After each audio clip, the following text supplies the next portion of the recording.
Pineapple जो है, pineapple का बॉटनिकल नेम है एनानास कोमोसास, फैमिली है bromeliaceae, and origin actually it is Brazil, ठीक है। लेकिन कभी कभी क्वेश्चन में actually Paraguay basin, Parana Paraguay basin is actual the origin of pineapple, ठीक है। तो क्योंकि ये पैराग्वे बेसिन उतना ज्यादा पॉपुलर नहीं है, तो इसके लिए इसको बोला जाता है कि Brazil is the centre of origin.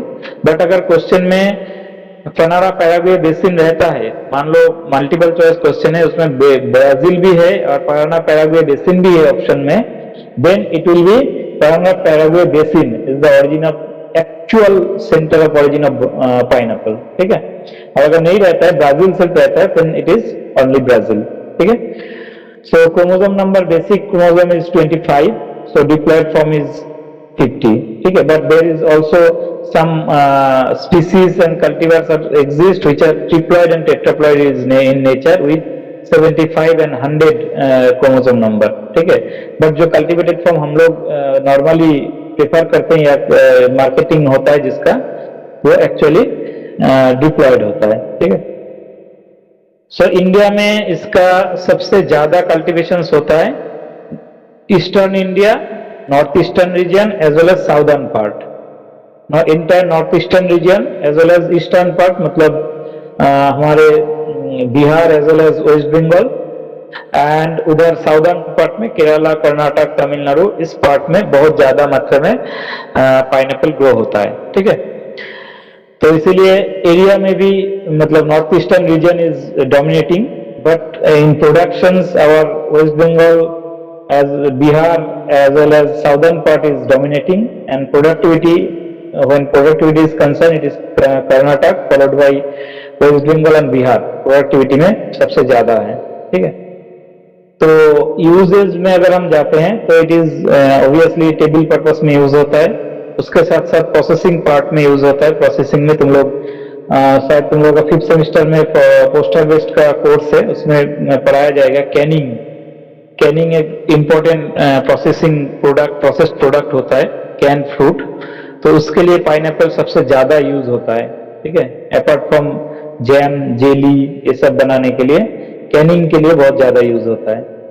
उसके साथ साथ जो इसका लीफ है, इस लीफ में बनाना के तरह ही, बनाना के जैसे शीट में या सीडोस्टेम में बहुत ज्यादा फाइबर मिलता है, वैसे इसी क्रॉप, इस क्रॉप के लीफ में भी बहुत ज्यादा मात्रा में फाइबर मिलता है, ठीक है, जो फाइबर इंडस्ट्री में यूज होता है। इसके साथ साथ एक पर्टिकुलर स्पीसीज है पाइनएप्पल का, एनानास इरेक्टिफोलियास। ये स्पीसीज सिर्फ एंड सिर्फ फाइबर प्रोडक्शन के लिए ही ग्रो किया जाता है, ठीक है। उसके साथ साथ entire vegetative part of this crop is used for cattle feed, and क्या कहते हैं, इसमें एक इंपॉर्टेंट एंजाइम पाया जाता है, जैसे तुम लोगों को फर्स्ट क्लास में बताया था इंपॉर्टेंस ऑफ फ्रूट क्रॉप्स में, कि पाइनएप्पल में ब्रोमेलिन बोल के एक एंजाइम पाया जाता है जो प्रोटीन डाइजेस्टिव एंजाइम होता है, ठीक है, ब्रोमेलिन। तो इसीलिए डिफरेंट प्रोटीन डाइजेस्टिव काम के लिए इस एंजाइम को यूज किया जाता है डिफरेंट इंडस्ट्रीज में, as well as for meat tenderisation. जब हम लोग मटन वगैरह बनाते हैं जो मतलब पकने में बहुत ज्यादा टाइम लगता है, तो उसमें अगर एक टुकड़ा, 2 टुकड़ा हम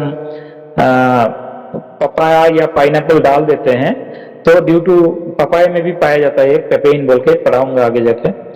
तो these enzymes, proteolactic enzymes, in particularly in pineapple it is bromelain और पपाया में पेपेइन, ये अगर डाल दिया जाएगा तो ये जो मीट का या मटन का जो प्रोटीन पार्ट है उसको मतलब इजीली पकाने में हेल्प करता है, तो इजीली या बहुत तुरंत मटन वगैरह पक जाता है, ठीक है। तो इसके लिए यूज किया जाता है, डिफरेंट इंडस्ट्रीज में भी इस प्रोटीओलैक्टिक एंजाइम को यूज किया जाता है, ठीक है। So it is the use of pineapple. Now I am coming to botany. देखो पाइनएप्पल एक्चुअली जो होता है, तुम लोग शायद देखे भी हो, अगर प्लांट्स फील्ड में देखे हो तो इट इज हर्बेसियस होता है, ठीक है, एंटायरली हर्बेसियस, कोई इसमें वुडी पार्ट नहीं होता है। तो इसका डिफरेंट पार्ट्स जो है, देखो नीचे से ग्राउंड सकर, सबसे नीचे है फाइबरस रूट, जो रूट सिस्टम होता है, क्योंकि दे आर हाइब्रेसियस in nature, that's why their root system is also like same like banana, fibrous root system होता है इसका, ठीक है। तो उसके ऊपर देखो ग्राउंड सकर, जो प्लांट्स होगा वो जहाँ पे सॉइल से कॉन्टेक्ट है उसी पोर्शन से सकर निकलना शुरू करता है, सेम लाइक बनाना, ठीक है। बनाना में जैसे सकर निकलता है, इस क्रॉप में भी उसी ग्राउंड पोर्शन से सकर निकलना शुरू करता है, ठीक है, ग्राउंड सकर। उसके ऊपर से लीफ वगैरह निकलना शुरू करता है।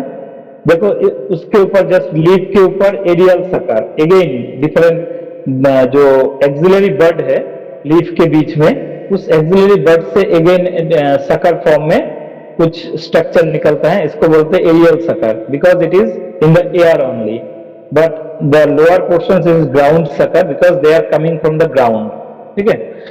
एंड उसके ऊपर देखो एक स्टॉक है, फ्रूट स्टॉक, उस एरियल सकर के से शुरू करके सेंटर से, जैसे बनाना में बताया था कि सीडोस्टेम जो है वो एकदम सेंटर से निकलता है, उसी तरह पाइनएप्पल में भी एकदम सेंटर से एक स्टॉक निकलता है, ठीक है। उस स्टॉक के ऊपर ultimately flowering and as well as followed by fruiting होता है, ठीक है।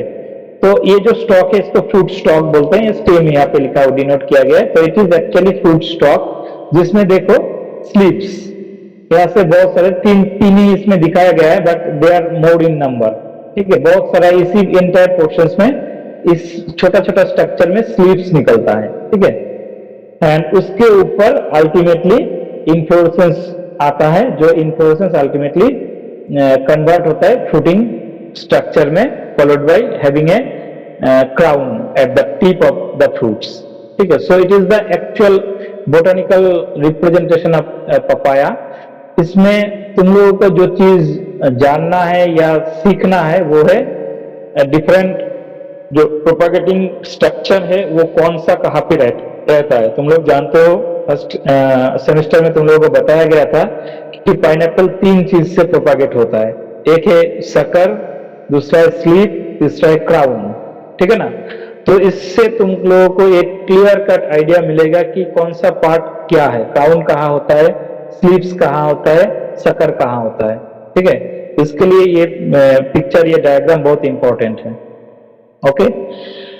So now in botanical portions it is again जैसे बताया कि it is a herbaceous crop, monocarpic मतलब कि जो इंटर लाइफ साइकिल में एक ही बार फ्लावरिंग फ्रूटिंग देता है, उस टाइप को क्रॉप को बोला जाता है monocarpic. So banana is again monocarpic, pineapple is again monocarpic, okay, because they are giving a single crop throughout its life cycle, एक प्लांट से एक ही बार फ्लावरिंग फ्रूटिंग होता है, ठीक है। जैसे बहुत सारे सीरियल्स क्रॉप या फील्ड क्रॉप होता है वैसे। उसके बाद इट इज ए हर्बेसियस बताया गया, it is a monocotyledon same like banana, ठीक है।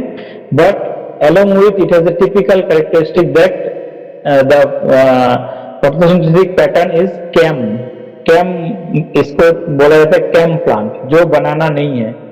तो अल्टीमेटली ये क्वेश्चन बहुत आता है बनाना और पाइनएप्पल में कि मतलब 3-4 कैरेक्टरिस्टिक दिया जाता है, बोलता है ये किसके साथ होगा। अगर मोनोकोटिलेडोनस, मोनोकार्पिक, हर्बेसियस ये 3 रहता है then it is for both banana and pineapple. But इसके साथ अगर कैम जुड़ गया then it is only for pineapple, not to banana, ठीक है।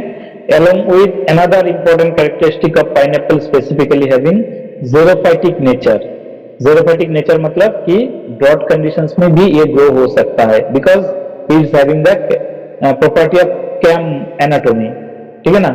कैम जिस टाइप का क्रॉप में होता है, they can store the water to their entire body part and under unirrigated conditions or under drought condition can use these stored water for their life cycle. So because of this cam anatomy, pineapple is xerophytic in nature also, जो बनाना नहीं है। बनाना में बताया था बनाना is the most moisture loving crop, ठीक है, सबसे ज्यादा मॉइस्चर की जरूरत होता है। लेकिन पाइनएप्पल में फाइब्रस रूट सिस्टम होने के बावजूद भी, क्योंकि इस क्रॉप में कैम एनाटॉमी होता है, इसलिए it is A xerophytic nature of crop. So The difference between banana and pineapple is that cam and xerophytic nature of plant is having only in pineapple, not in banana. But others like monocotyledonous, monocarpic, herbaceous, all these three characters are same in banana and pineapple. ठीक है, याद रहेगा? Okay, उसके साथ साथ अब इसमें जो है इंटर प्लांट से मतलब 70 से 80 लीफ एक साथ निकलता है नीचे वाले पोर्शन से, और उसके ऊपर जो फ्रूट स्टॉक होता है, फ्रूट स्टॉक में जब इन्फ्लोरेसेंस आता है तो एक्चुअली द इन्फ्लोरेसेंस अभी बताया था तुम लोगों को फर्स्ट सेमेस्टर में, याद करो जो फ्रूट का बॉटनिकल क्लासिफिकेशन बताया था, मल्टीपल फ्रूट क्या होता है, उसमें बताया था कि एक इन्फ्लोरेसेंस होता है उसमें बहुत सारा फ्लावर होता है ना। जब वो फ्रूटिंग में कन्वर्ट होता है तो इंडिविजुअल फ्लावर एक एक करके इंडिविजुअल फ्रूटलेट्स में कन्वर्ट होता है, उसके बाद इंटायरली फ्यूज्ड हो जाता है एक दूसरे के साथ, तो अल्टीमेटली हमको एक पाइनएप्पल मिलता है। It means they having a much more number of individual flower followed by fruitlets in a single fruit inflorescence, है ना। तो नॉर्मली इसमें 100 से 200 जो इन्फ्लोरेसेंस जब निकलता है तो उसमें 100 से 200 हर्माफ्रोडाइट फ्लावर उसमें बनता है, ठीक है, initially. But each and a hermaphrodite flower मतलब male and female both formers are there, but ovule and pollen they are self incompatible to each other, इसीलिए इसमें पॉलिनेशंस नहीं हो पाता है, because they are incompatible, having self gametophytic nature of incompatibility is found in pineapple, and that's why although the individual flowers are hermaphrodite in nature, but then also due to the presence of self incompatibility problem, the fruits are developed through fertilizations without pollinations. Actually vegetative parthenocarpy होता है pineapple में, बनाना के तरह ही, तो it means vegetative parthenocarpy means without pollination, without fertilizations. तो pollination fertilizations नहीं होता है इसमें because of this self incompatibility problem, and ultimately the fruits will be seedless in nature, parthenocarpic in nature, ठीक है। उसके बाद इंडिविजुअल फ्रूट फ्यूज्ड होके एक सिंगल पाइनएप्पल जो हम लोगों को मार्केट में मिलता है उस टाइप का पाइनएप्पल अल्टीमेटली बनता है, ठीक है। तो that's why the fruit type is multiple fruit, particularly it is known as sorosis, and the edible part is bracts and perianth. जो इंडिविजुअल फ्रूटलेट्स है उसको बोलते हैं पेरियंथ, और उसके नीचे एक ब्रैक्ट टाइप का पोर्शंस होता है जो भी फ्यूज्ड हो जाता है, तो इसीलिए individually the fruit edible portions is bract and perianth. Okay, now in climatic part, climate and soil, it is actually the crop of humid tropics, क्योंकि ब्राजील या पनारा Paraguay is the tropical part of the world, है ना, तो इसीलिए it is the crop of tropics. Actually humid conditions, again banana की तरह थोड़ा बहुत एयर में ह्यूमिडिटी की जरूरत होता है इस क्रॉप के लिए, बेटर ग्रोथ के लिए, तो humid tropics is the actual region of climatic conditions it requires. Normally 22 to 32 degree temperature is required for this crops, ठीक है। बट अगर टेम्परेचर 20 के नीचे आ जाएगा या 36 के ऊपर चला जाएगा then it will be harmful for the crop, ठीक है। और night temperature, day night temperature का फ्लक्चुएशंस 4 डिग्री होना चाहिए एटलीस्ट इस क्रॉप के अच्छे ग्रोथ के लिए, ठीक है।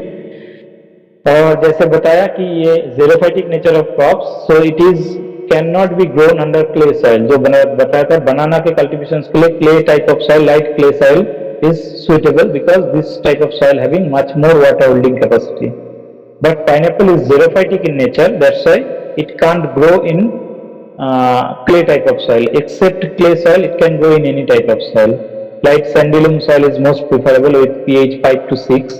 This is highly suitable for this soil. And क्योंकि इसका जो root system है fibrous root system है, तो that's why जो surface soil है it will be very loose.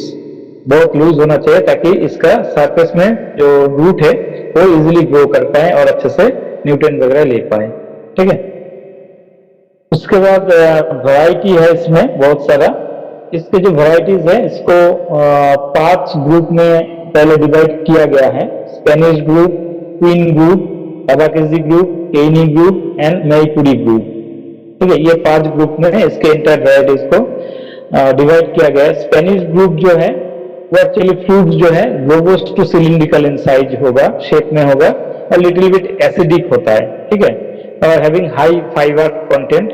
And ये फ्रूट सबसे ज्यादा इंडिया में ग्रो किया जाता है एक्सपोर्ट पर्पज के लिए, बिकॉज बाहर जो मतलब यूरोपियन कंट्रीज या अमेरिकन कंट्रीज है वहाँ पे मतलब लोग एकदम, हम लोगों का जो टेस्ट है कि हम लोग ये सोचते हैं कि अगर फ्रूट मीठा है तो बहुत अच्छा है, ठीक है, लेकिन European country and American countries में वो लोग बहुत ज्यादा स्वीटनेस को प्रेफर नहीं करते हैं, स्वीट एसिडिक ब्लेंड को ज्यादा वो लोग प्रेफर करते हैं ताकि उसमें थोड़ा बहुत एसिड कंटेंट भी ज्यादा हो, ठीक है। और स्पेनिश ग्रुप ऑफ फ्रूट जो है जिसमें जो बताया कि एसिडिटी थोड़ा बहुत ज्यादा होता है, that's why this group of fruits are most suitable for export purpose, ठीक है। इसमें बहुत सारे वैरायटीज है, like red Spanish, Singapore Spanish, green Selangor, cabezona, these are the variety comes under Spanish group. उसके बाद क्वीन ग्रुप है।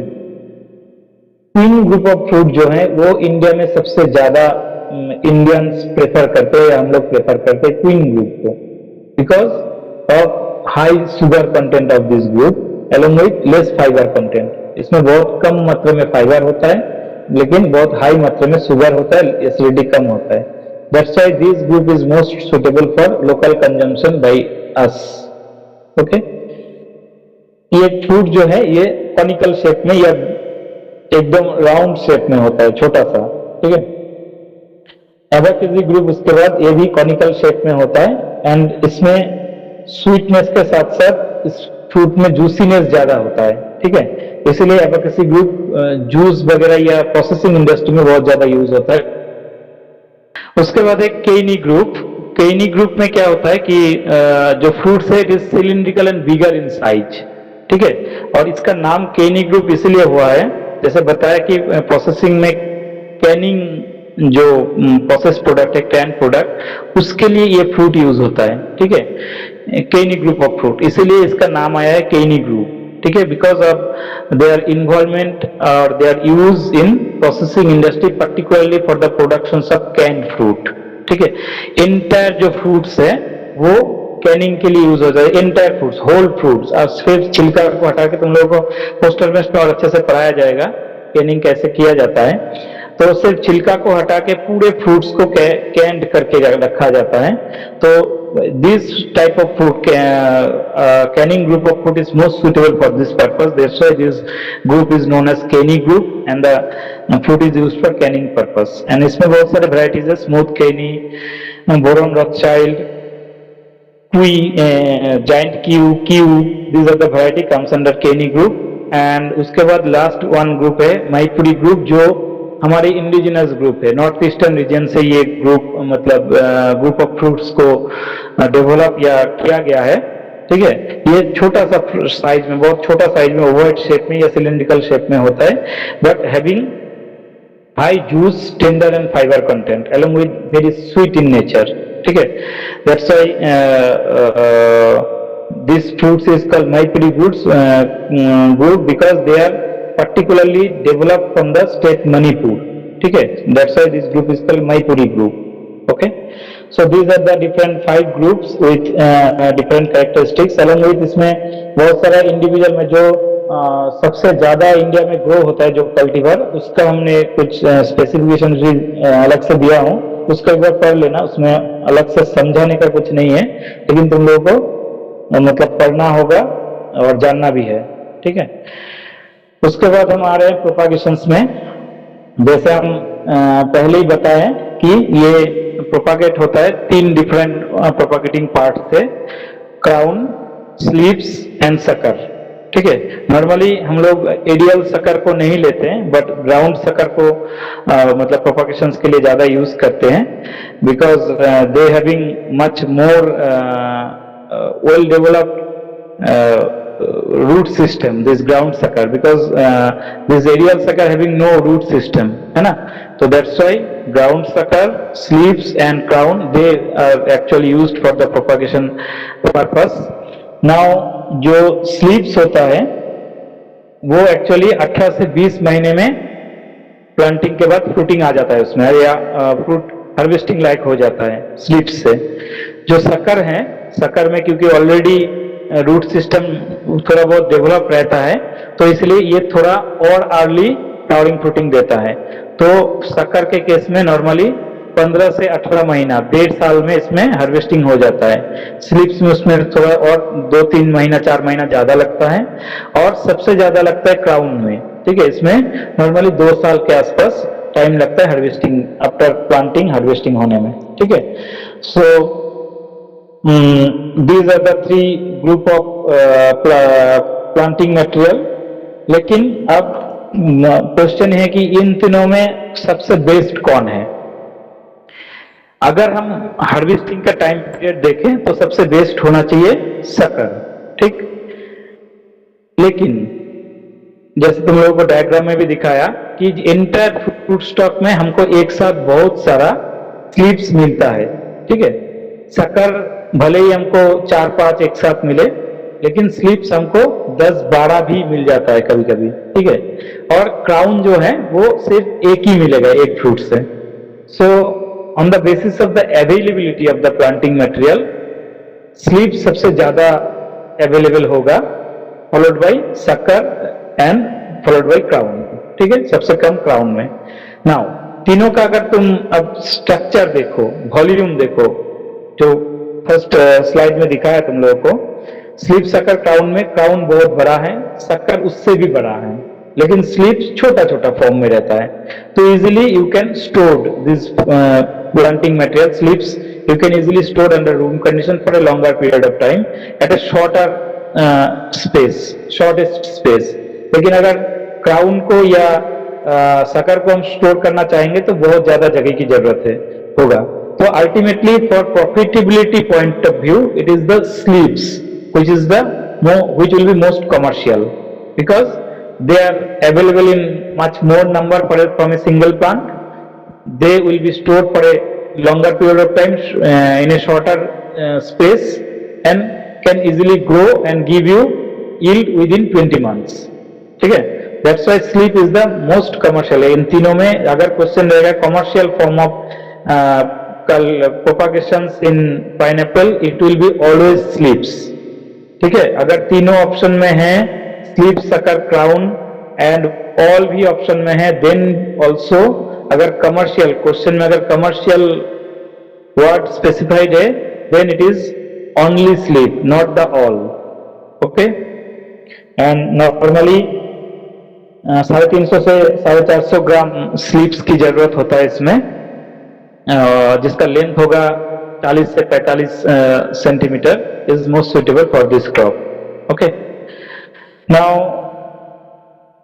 कल्टीवेशंस में प्लांटिंग वगैरह तो सेम है ही है, बाकी सारे क्रॉप्स के तरह ही है। स्पेसिंग एक इम्पोर्टेंट जगह है क्योंकि हर्बिशियस क्रॉप है और शॉर्टर स्टेचर्ड क्रॉप है, तो इसमें इसलिए स्पेसिंग जो है बहुत कम जरूरत होता है, मतलब कम स्पेसिंग में लगाया जाता है। नॉर्मली जो है कि रो सिस्टम में इसको लगाया जाता है, डबल रो सिस्टम में इसको सबसे ज्यादा लगाया जाता है। इसीलिए इसमें देखोगे जो स्पेसिंग हम दिए हैं वो 3 डिजिट में है, मतलब 3 अलग अलग स्पेसिंग ये है। जैसे मैंगो में होता है कि 5x5 या 8x8 ऐसे होता है, लेकिन इसमें 3 है, 30x60x90। इसका मतलब है कि एक ही बेड में 2 रो होगा और उसके बाद नेक्स्ट जो बेड है उसके बीच में डिस्टेंस होगा 90 सेंटीमीटर। एक ही बेड में जो 2 होगा उसके बीच में डिस्टेंस होगा 60 सेंटीमीटर, और एक रो में जो डिस्टेंस होगा उसको होगा 30 सेंटीमीटर। ठीक है, एक लंबा सा रो में हम लगाए 30 सेंटीमीटर के दूरी पे, उसके बाद नेक्स्ट जब रो लगाएंगे उसको लगाएंगे हम फर्स्ट रो से 60 सेंटीमीटर के डिस्टेंस में। उसके बाद नेक्स्ट बेड जब बनाएंगे तो दोनों बेड के अंदर डिस्टेंस होगा 90 सेंटीमीटर। ठीक है, इसको बोलते हैं double row system of planting, कि एक रो की जगह हम 2 रो एक साथ लगाए क्लोज प्लांटिंग में, उसके बाद 2 रो थोड़ा वाइड डिस्टेंस में 90 सेंटीमीटर डिस्टेंस में। ठीक है, तो इससे क्या होगा, क्योंकि ये हर्बिशियस क्रॉप है, इंटरली ग्राउंड लेवल पे इसका लीफ वगैरह होता है, ठीक है ना, तो 90 सेंटीमीटर जो हम डिस्टेंस दे रहे हैं उसके उस 90 सेंटीमीटर डिस्टेंस का जो जगह है वो हमारा रोड की तरह यूज होगा, उसके अंदर से जाके हम कोई भी इंटरकल्चर ऑपरेशंस जो है दोनों रो को एक साथ कर लेंगे, ठीक है, एक इस साइड से तो दूसरा दूसरे साइड से, ठीक है। लेकिन अगर हम ये स्पेसिंग नहीं रखेंगे 90 सेंटीमीटर वाला, तो क्या होगा कि हमारा इंटरकल्चर ऑपरेशंस कहीं ना कहीं हैम्पर होगा, बिकॉज पाइनएप्पल के क्रॉप्स में थोड़ा बहुत जो है कांटा भी रहता है लीफ में, ठीक है ना, तो अंदर घुसना मुश्किल हो जाएगा। इसलिए double row system of planting use किया जाता है इस क्रॉप में। अगर उसके साथ साथ triple row, 4 row system of planting भी एडोप्टेबल है, बट जो बताया कि अगर हम ज्यादा कर देंगे तब हमारा इंटरकल्चर ऑपरेशंस कहीं ना कहीं हैम्पर होगा, इसलिए double row system of planting को सबसे ज्यादा एडॉप्ट किया जाता है इस क्रॉप में। तो इसमें 30, 60, 90 सेंटीमीटर प्लांटिंग डिस्टेंस यूज किया जाता है, जिसमें 1 हेक्टेयर में 4 number of plants per hectare accommodate होगा, ठीक है।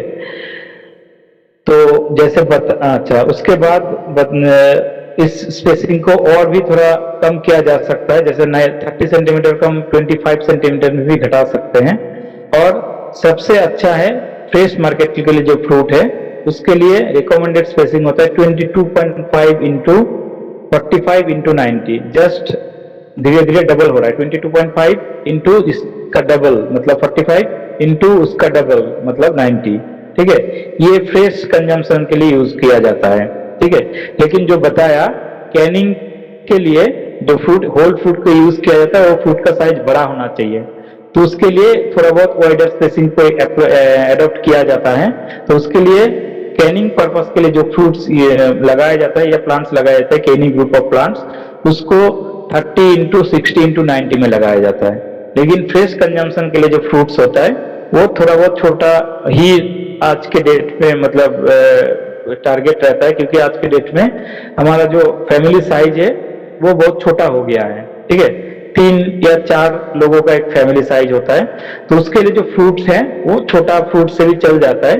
तो उसके लिए 22.5 45 इंटू 90 सेंटीमीटर स्पेसिंग को एडॉप्ट किया जाता है, जिसमें 63,758 प्लांट्स पर हेक्टर मतलब एकोमोडेट होगा। ये स्पेसिंग के साथ साथ ये नंबर ऑफ प्लांट्स एकोमोडेशंस भी याद रखना जरूरी है। क्वेश्चन भी बहुत आ जाता है कि फ्रेश फ्रूट कंजम्पशन के लिए जो प्लांटिंग यूज करते हैं हम लोग, उसमें कितना प्लांट पर हेक्टर में एकोमोडेट होता है, इस टाइप का क्वेश्चन भी आता है पाइनएप्पल में, ठीक है।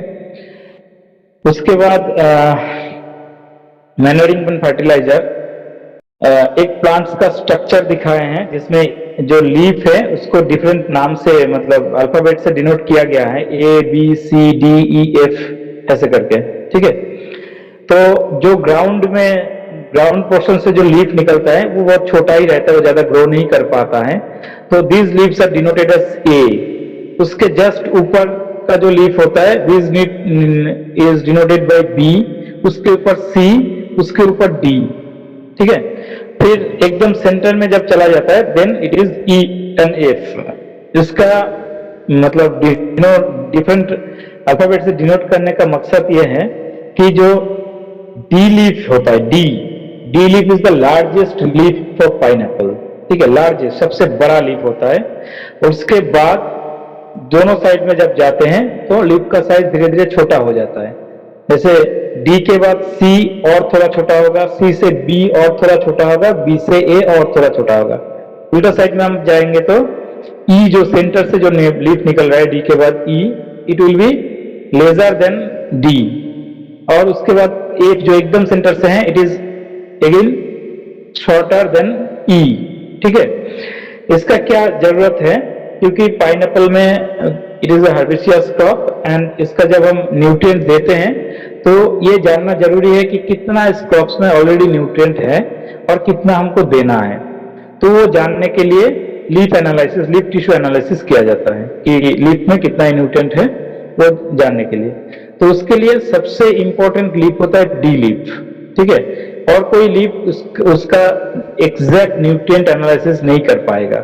D लीफ में जो न्यूट्रिएंट है उसी के अकॉर्डिंग ये पता चलता है कि उस प्लांट्स में कितना लीफ होगा, क्योंकि F जो लीफ है they are newly emerged leaf, जो नया लीफ है उसमें ऑप्टिमम कंसंट्रेशन ऑफ न्यूट्रिएंट नहीं हो पाता है, ठीक है। ये लीफ जो है वो सब बहुत छोटा लीफ है और नीचे की तरफ ओल्डर लीफ है, ठीक है ना, और वो ड्राइंग कंडीशंस में आ जाता है.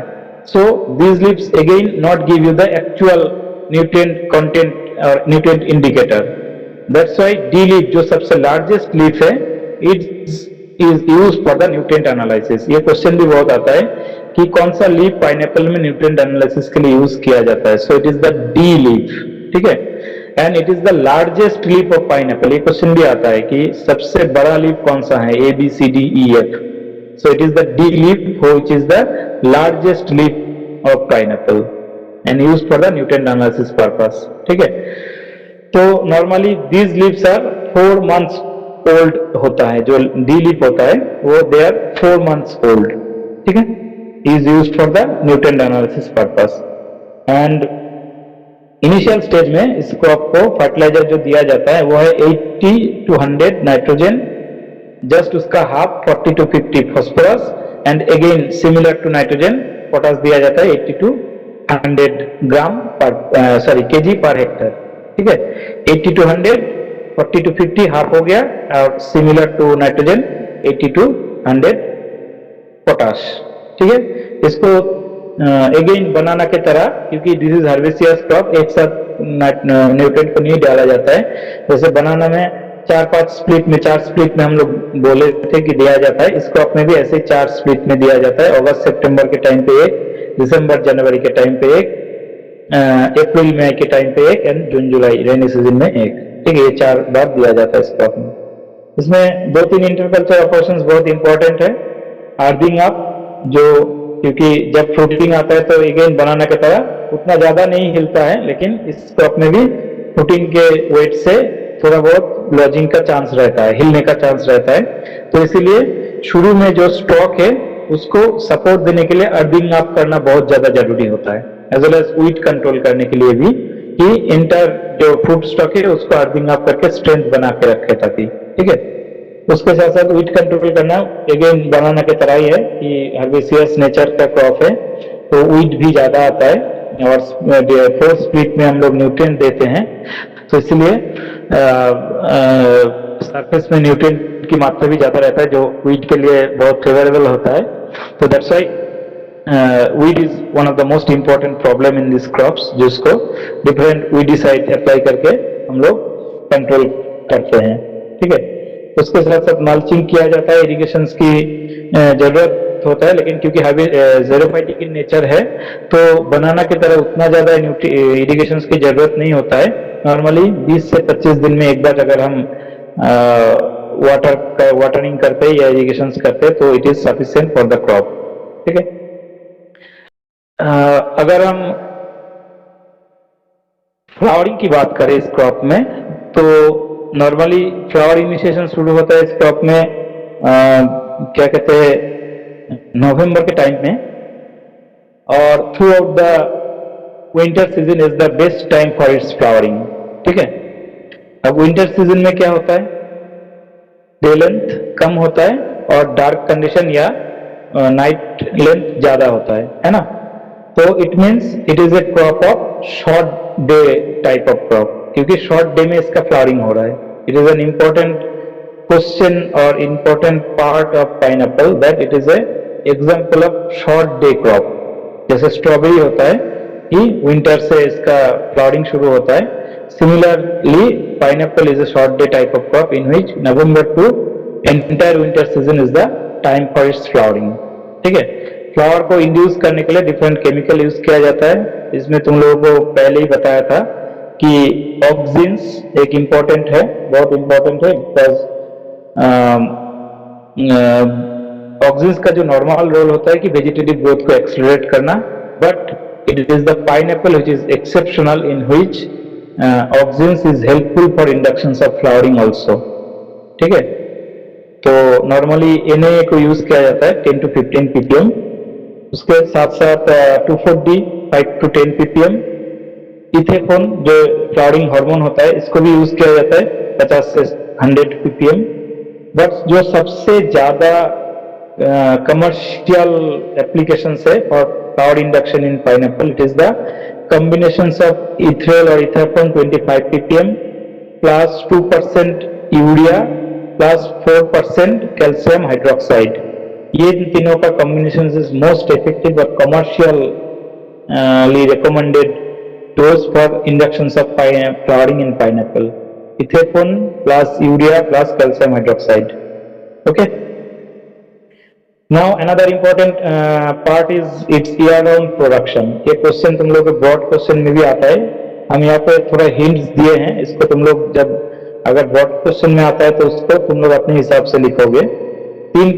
जो 3 पॉइंट हम दिए हैं उस 3 पॉइंट को बेस बना के तुमको लिखना है तुम लोगों को. ठीक है, देखो ईयर राउंड प्रोडक्शन मतलब नॉर्मली हम लोग क्या करते हैं कि कोई भी क्रॉप्स एक पर्टिकुलर सीजन में ग्रो होता है. जैसे मैंगो, अभी ये टाइम है मैंगो का सीजन, अगस्त तक मैक्सिमम चलेगा, खत्म. मतलब मई से अगस्त तक मैंगो का सीजन खत्म. बनाना डिफरेंट टाइम पीरियड में लगाते हैं तो थ्रू आउट द ईयर फिर भी ये हो जाता है, आ जाता है, अवेलेबल हो जाता है. लेकिन each and every crops have most of the crops having its specific time periods for their availability. Pineapple में भी नॉर्मली वही है, लेकिन इसमें ये पॉसिबिलिटी है कि इसको हम लोग बनाना या पपाया के तरह through out the year cultivate कर सके. कैसे? जैसे बताया कि क्राउन जो है वो 2 साल में हार्वेस्टिंग होता है अगर लगाते हैं. स्लीव्स जो है 20 महीने में हार्वेस्टिंग होता है. शक्कर जो है 18 महीने में हार्वेस्टिंग होता है. अब तीनों टाइप के हम लोग प्लांटिंग मटेरियल एक ही टाइम पे हार्वेस्ट कर लिए और तीनों को एक ही साथ एक ही दिन में हम लोग प्लांटिंग कर दिए. ठीक, तो क्या होगा, जो शक्कर वाला प्लांट है उसमें 6 महीना पहले हार्वेस्टिंग आना शुरू हो जाएगा, जबकि क्राउन वाले प्लांट में 6 महीना बाद. तो हमको एक वाइडर रेंज मिल जाएगा, 6 से 8 महीना. 6 महीने में आ रहा है मतलब वो चलेगा भी बहुत दिन, 2 महीना तक. तो 6 से 8 महीने का टाइम पीरियड मिल जाएगा पाइनएप्पल अवेलेबिलिटी का, अगर हम तीनों प्लांटिंग मटेरियल एक ही साथ लगा देंगे. ठीक, उसके बाद अगर हम एक ही तरह का प्लांटिंग मटेरियल को मतलब एक रेंज में लगाते हैं टाइम पीरियड में, जुलाई से लेके दिसंबर तक, अगर स्लीव्स को ही जुलाई से में भी लगाए, अगस्त में भी, सितंबर में भी, अक्टूबर में भी, नवंबर में भी, दिसंबर में भी, तो ये जो 6 महीने का टाइम पीरियड में हम लोग लगाए तो ये देगा भी फ्लावरिंग फ्रूटिंग 6 महीने के डिस्टेंस में, डिफरेंस टाइम पीरियड में. तो हम लोग को एक again wider time period of its availability मिलेगा 6 महीने का. तो इससे हम लोग क्या कर सकते हैं, जो पाइनएप्पल का मार्केटिंग है, अवेलेबिलिटी है, उसको हम बढ़ा सकते हैं. साथ ही साथ डिफरेंट केमिकल जो बताया कि आफ्टर सर्टेन पीरियड्स अगर हम केमिकल स्प्रे करते हैं तो वो फ्लावरिंग को इंड्यूस करता है. ठीक है, तो मान लो स्लीव्स को एक साथ लगाए, उसमें 10% में हम लोग 1 महीना पहले ही ये केमिकल को अप्लाई कर दिए या स्प्रे कर दिए, तो उस 10% प्लांट में 1 महीना पहले फ्लावरिंग आ जाएगा, और 20% प्लांट में 1 महीना लेट में इसमें करेंगे, अप्लाई करेंगे, तो हमको एक साथ 6-7 महीना नहीं, फिर भी 2-3 महीने का डिस्टेंस मिल जाएगा कि डिफरेंट अवेलेबिलिटी का. तो इसके थ्रू हम लोग अलग अलग टेक्निक अप्लाई करके अलग अलग टाइम पीरियड्स में इसको क्या कहते हैं बढ़ा सकते हैं. जो अवेलेबिलिटी है, मार्केटेबिलिटी है, उसको हम लोग कहीं ना कहीं बढ़ा सकते हैं. So with this we can induce year round production in pineapple. ठीक है, सो उसके बाद है हार्वेस्टिंग, जो